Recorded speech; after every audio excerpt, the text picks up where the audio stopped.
Hello and welcome to channel. Today I'm going to tell you about women in the ages.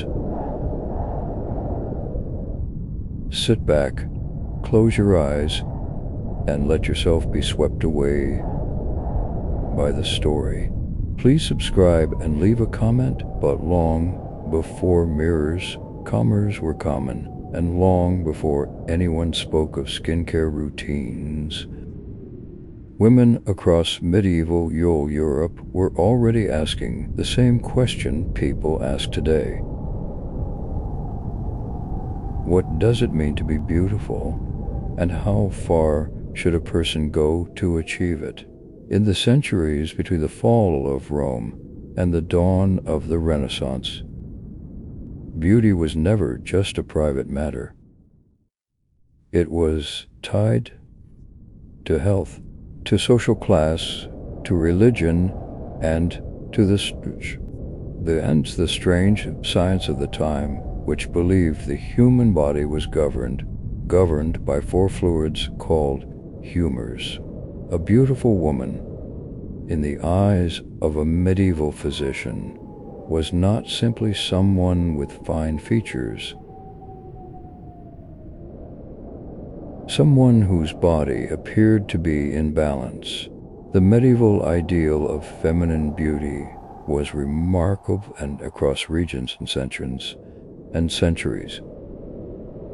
Pale, smooth skin was prized above all else, because it signaled that a woman did not labor outdoors under the sun. A high, rounded forehead was considered elegant, so much so that many women plucked or their hairline to create the illusion of more forehead space.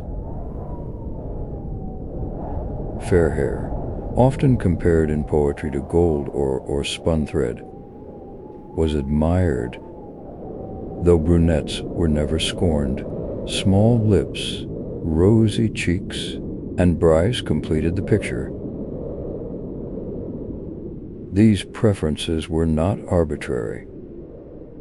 They came from a blend of classical medicine inherited from the Greeks and Romans, religious ideas about purity, and simple economics of ode. Who could afford to avoid manual labor? What makes this story fascinating is not just what medieval women wanted to look like, but how resourceful they were in achieving it. Without the chemical industry of later centuries, they turned to the kitchen, the garden, and the apothecary. Herbs, animal fats, wine vinegar, honey, and flower petals became the raw materials of an entire beauty culture. Some of these methods were genuinely effective and are still recognized by dermatologists today. Others were dangerous, built on guesswork and superstition. Over the course of this journey, we will explore both, moving through the rituals, skincare, the secrets of hair care, the surprisingly bold world of medieval cosmetics, the truth about bathing in an age often unfairly remembered as filthy, the role of food and health, the politics of fashion, and the religious tensions that made beauty a subject of constant debate. Chapter 2: Skincare and the search for a perfect complexion. If there was one obsession that united medieval women across social classes,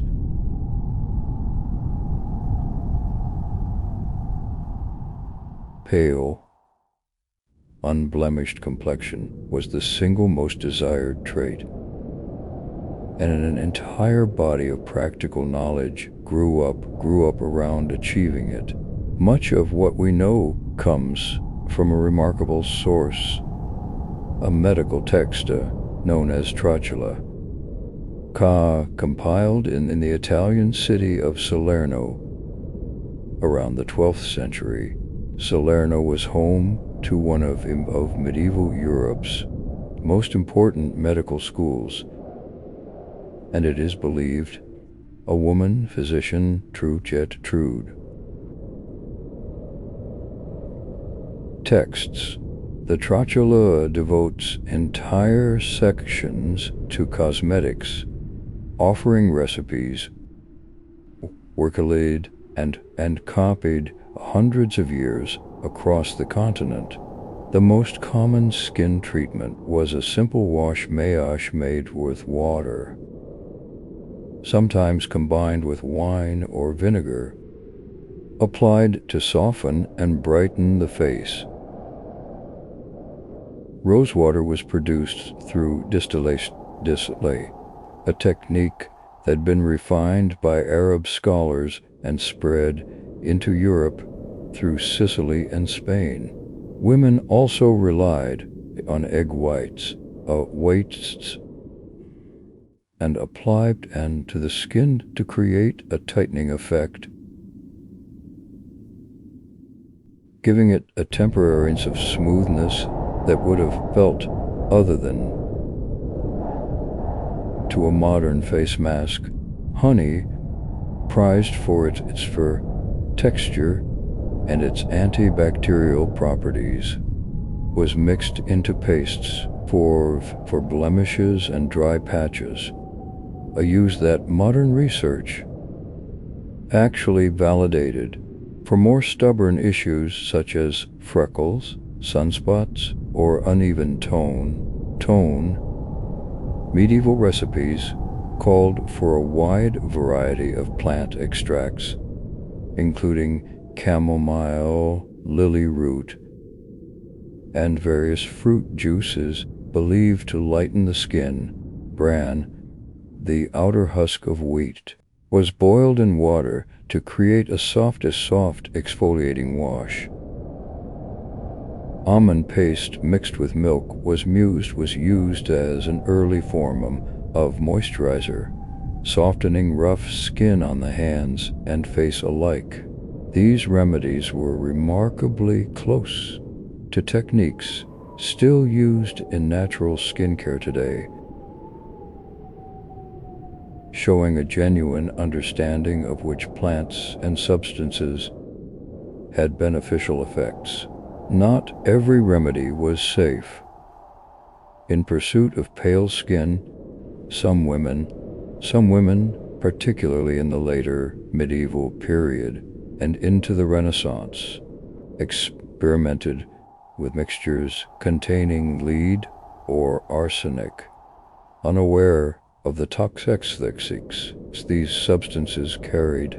While the heaviest use of lead-based whitening compounds is more closely associated with the Elizabethan era than the earlier Middle Ages, the desire that drove it, the wish for skin as white as alabaster, was already fully present in medieval culture.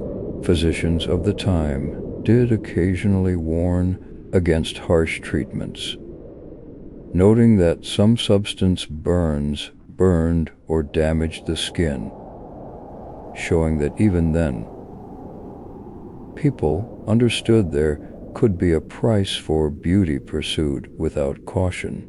Chapter 3. Hair, braids, and the art of concealment. Hair held enormous symbolic weight in medieval society, and the way a woman wore it said as much about her status and virtue as any garment she and young girls typically wore their hair loose or in a single long braid, a visible sign of their unmarried state. Once a woman married, custom across most of Christian Europe required her cover her hair in public, using veils, wimples, or elaborate headdresses. This was rooted in religious teaching, drawing on passages from the New Testament that called for married women to cover their heads as a sign of modesty. Despite this culture of concealment, hair care remained a serious pursuit, precisely because hair mattered so much within the private sphere of home and family, and because glimpses of a woman's hair, brief, carried real significance. Blonde hair was especially prized, associated in literature and art with youth, purity, and beauty, an ideal reflected in countless medieval romances describing heroines with hair like gold, women who were not naturally fair, sometimes their hair using mixtures of saffron, sulfur, or plant-based dyes, then sat in the sun for hours to let the color develop, a method that closely resembles modern sun-activated hair lightening techniques. Washing hair regularly was less common than it is today because water needed to be heated and hauled by hand, making it a labor-intensive task.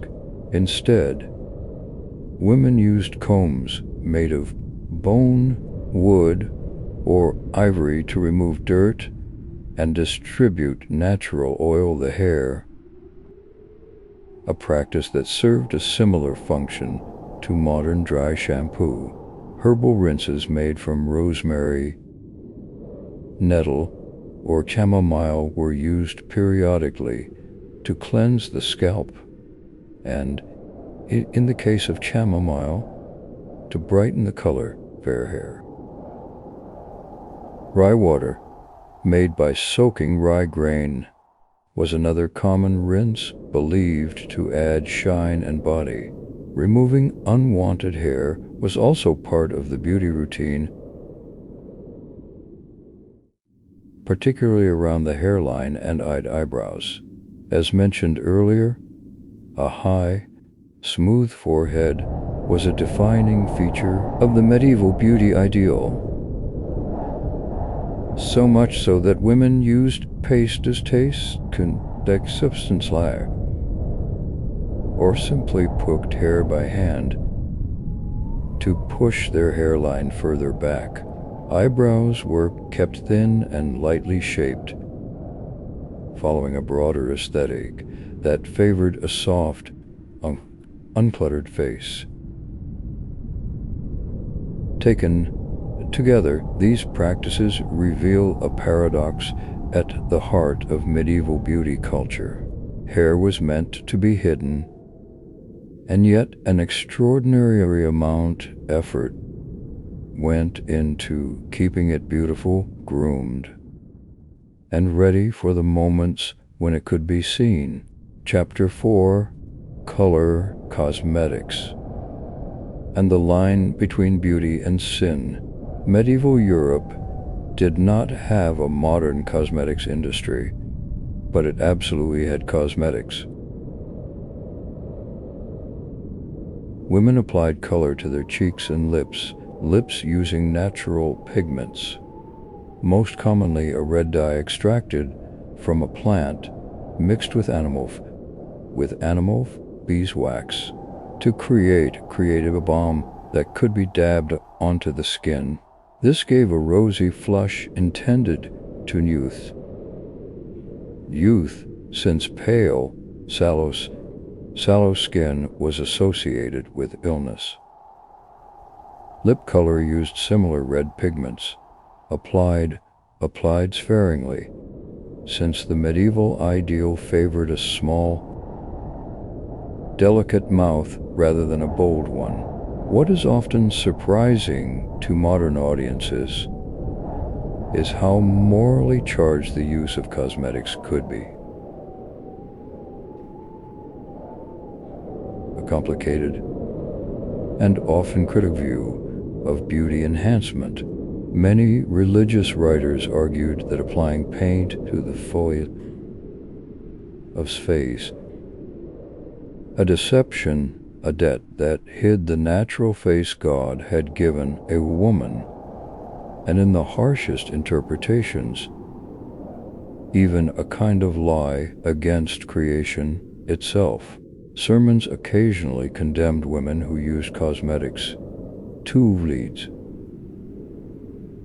warning that such vanity could lead to sin. This moral pressure did not stop the practice. It simply pushed cosmetics toward subtlety. The most admired application of color was one that looked entirely natural, as though woman's own skin had simply glowed that way, rather than an obvious application of paint. This tension between vanity and virtue shaped an entire aesthetic field. The most celebrated medieval beauty was not the most elaborately painted woman, but the one whose enhancements were invisible, whose beauty appeared to be a gift of nature, of nature. By extension, a gift of God. Wealthy women could afford imported ingredients, including pigments brought from the Mediterranean trade routes, while women of lesser means relied on whatever local plants and animal products were available. Perfume, too, played an important role, with scented oils made from rose, lavender, or musk used. Both are personal and as a signal of refinement, since the ability to smell pleasant in a world without regular bathing for many was itself a mark of status and care. Chapter 5. Bathing, Hygiene, and a Reputation that Needs Correcting. One of the most persistent myths about the Middle Ages is that people, and medieval women in particular, rarely bathed and lived in near constant filth. This idea, largely a product of later centuries, looking back with condescension, does not hold up well against the historical record. For much of the medieval period, particularly before the 14th century, bathing was a normal and even valued part of life. Towns across Europe maintained public bathhouses, and in cities like Paris, records show licensed bathed keepers operating establishments where people could wash, socialize, and relax. Not unlike a public bath culture found in other parts of the world at the time. At home, women commonly washed their hands and face daily, and full-body bathing, using large wooden tubs filled with heated water, took regularly among those who could afford the fuel and labor involved, which meant it was more frequent among the wealthy than the poor. Herbs and flower petals were sometimes added to bath water for their fragrance, and Ayrton believed its therapeutic properties, turning a wash into something closer to a spa treatment. Soap itself existed throughout the period, made from animal fat and ash, or in more refined versions using olive oil, a technique associated with the Mediterranean region, and particularly with the city of Castile in Spain, which gave its name a type of soap still made today. The reputation of the Middle Ages as an unwashed era largely stems from the later medieval period.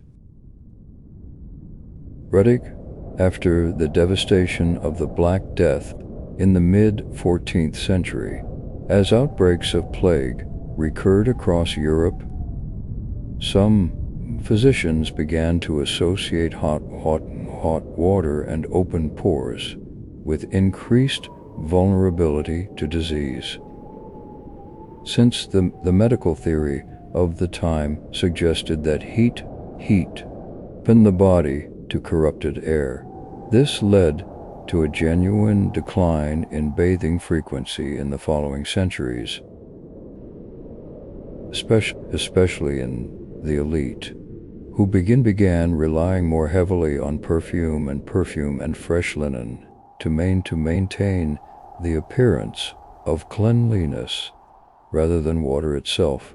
It is important to understand that this shift happened toward the end of the medieval period and afterward, not throughout it, and it should not be used to characterize the early ursaries, when regular washing was simply part of daily life. Chapter 6: Diet, Health, and the Humoral Roots of Beauty. To understand medieval beauty, it helps to understand medieval medicine. Because the two were deeply intertwined, physicians of the period followed humoral theory, inherited from the ancient Greek physician Galen, which held that the body contained four fluids: blood, phlegm, black bile, and yellow bile,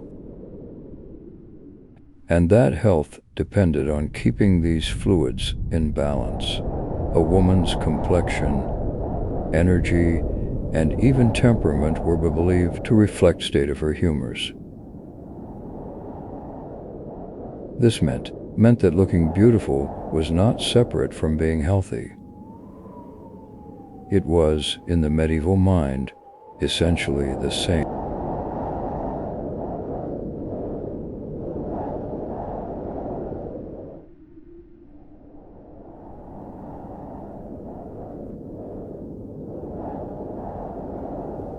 Moistening or drying, and a woman concerned with her appearance might avoid foods thought to cause an excess of one humor over another.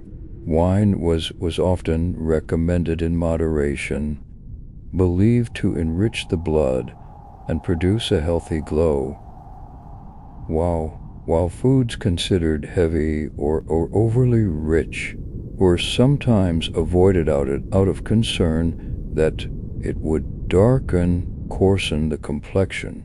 Fasting, practiced widely for religious reasons throughout the Christian calendar,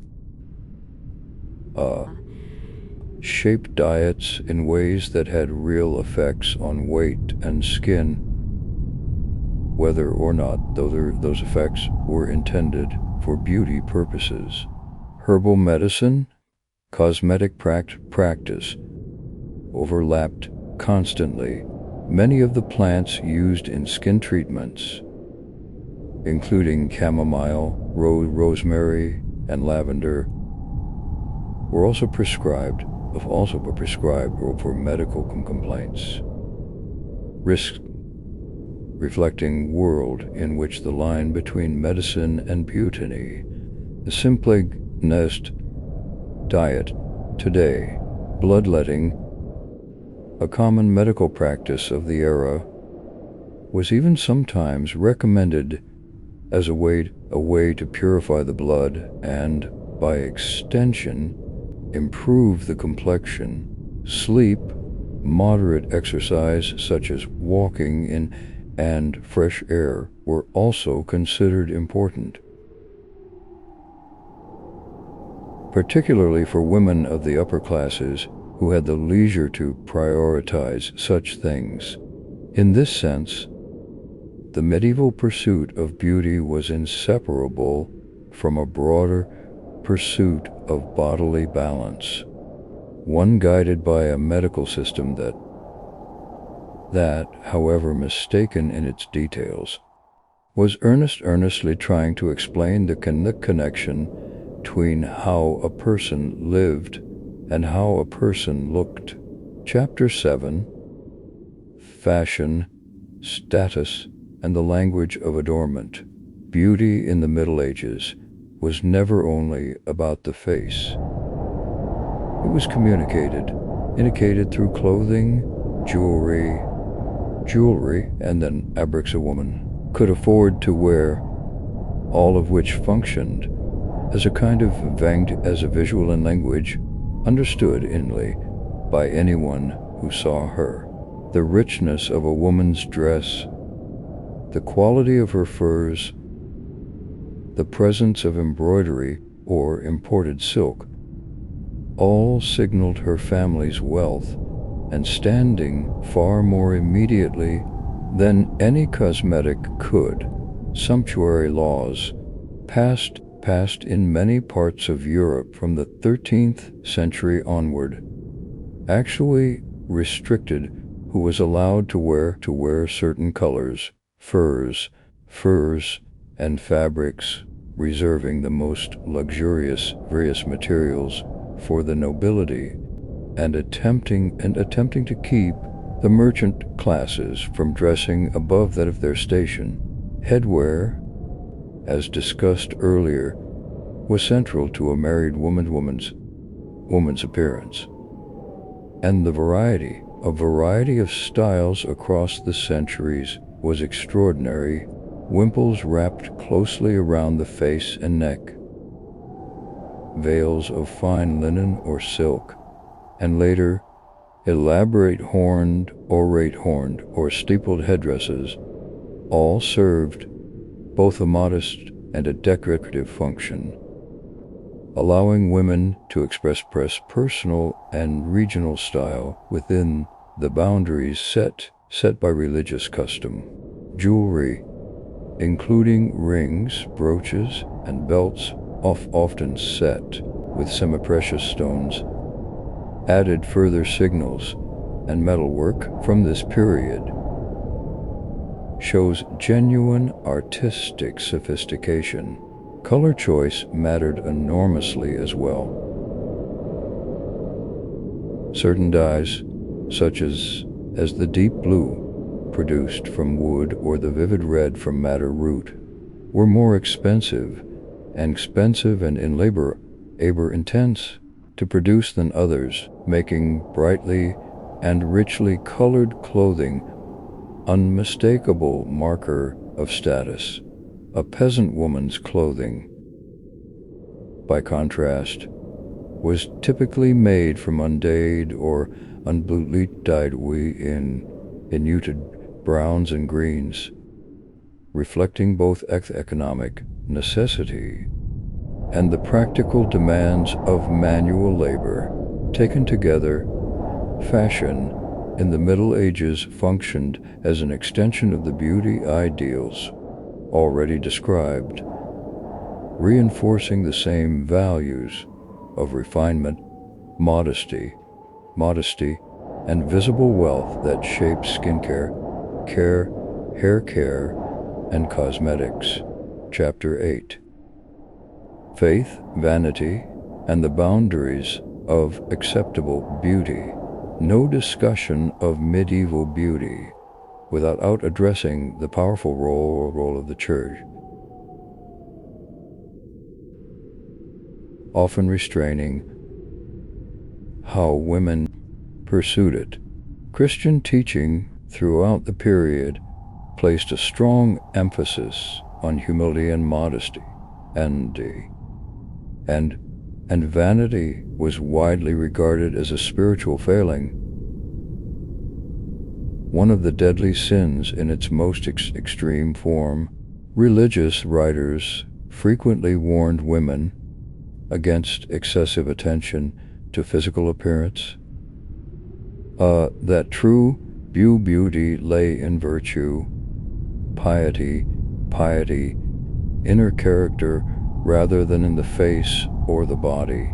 This created a genuine tension, shaped the entire culture of medieval beauty. women were expected to be attractive, to reflect well on their families through their appearance, and to maintain the health and groomage in Lidosuxanius, while simultaneously being warned not to care too much about any of it. The result was a strong cultural preference for beauty that appeared effortless and natural, since then it manufactured Einstein with of vanity, or in more extreme rhetoric, associations with deception or sin. This is part of why the most valued cosmetics were the ones that were invisible in their effect, enhancing rather than obviously altering the face. At the same time, religious life offered many women an alternative path entirely outside these pressures. Womanhood convents largely stepped away from the beauty culture of society, secular society, adopting simple dress and hair and covered hair, a permanent expression of devotion, rather than fashion. For those living within secular society, however, especially women of noble or merchant status, navigating the expectations of beauty and the warnings against vanities, i.e., was a constant balancing act, one that thanked and shaped everything from how boldly a woman applied color to her cheeks, to how elaborately she styled her hidden hair beneath her veil. Chapter 9: Beauty Across a Continent, with their regional variations. While core ideals, such as pale skin and fair hair, were widespread across medieval Christian Europe, beauty culture was never perfectly uniform, and regional differences reveal a great deal about trade, climate, and cultural exchange. In the Mediterranean world, particularly in Italy and Spain, contact with the Islamic world through Sicily and the Iberian Peninsula introduced sophisticated techniques in perfumery, distillation, and cosmetic chemistry that had been developed and refined by Arab scholars whose medical and scientific knowledge in this period was in many respects more advanced than that of Northern Europe. Rosewater, advanced soap making, and a wider variety of scented oils entered European use largely through these southern contact points. In the Byzantine Empire, centered on Constantinople, beauty culture, they reflected the immense wealth and continuity of Roman tradition that persisted in the East long after it had faded in the West. Byzantine women had access to a wide range of imported cosmetics and dyes through the empire's extensive trade networks stretching toward Asia, and elaborate personal adornment, including gold jewelry and richly dyed silks, remained more consistently fashionable there than in much of Western Europe throughout the earlier medieval centuries. Northern Europe, including England, France, and the Germanic regions, developed its own beauty culture shaped by a cooler climate, different agricultural products, and over time, its own distinct courtly traditions, particularly from the 12th century onward, as chivalric literature began to celebrate very specific ideals of feminine in poetry, and romance. French courtly culture in particular became highly influential across the continent during the high medieval period, with fashions in dress, hats, hairstyle, and manners spreading outward from royal court, from the French royal court to other kingdoms.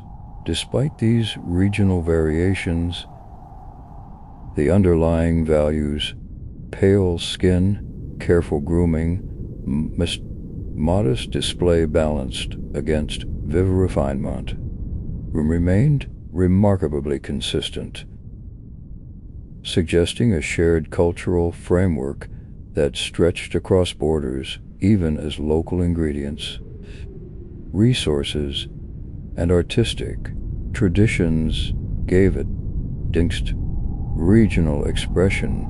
Chapter 10: What Remains? The Legacy of Medieval Beauty Culture. Looking back across the full span of the Middle Ages, what stands out is not primitiveness, but ingenuity.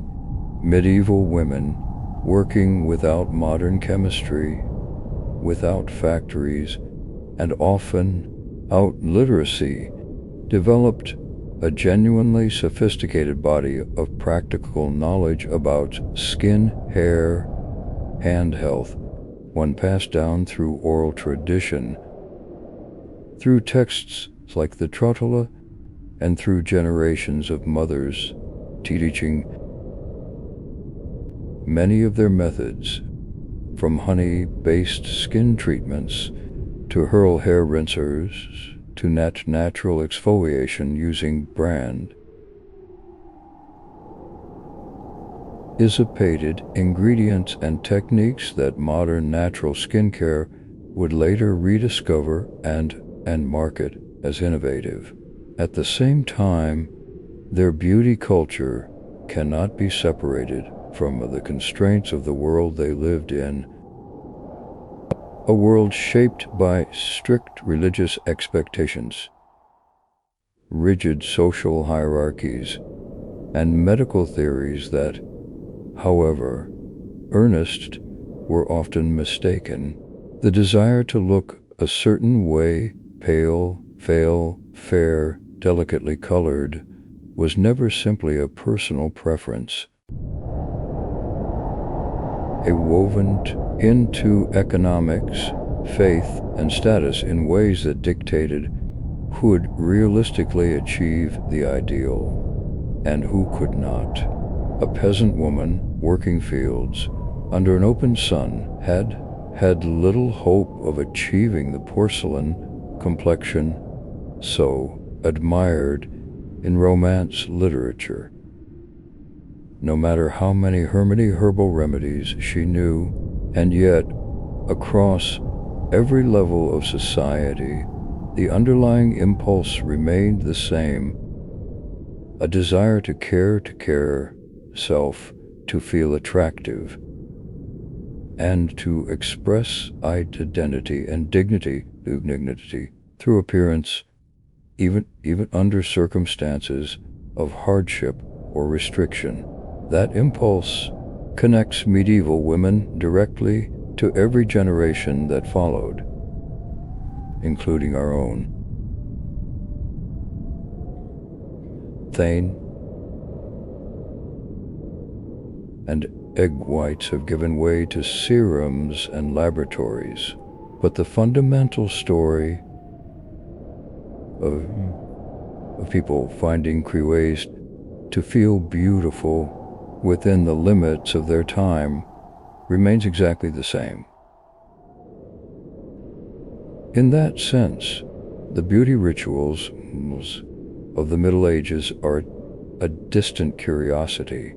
They are an early chapter in a story that a narration to write for itself.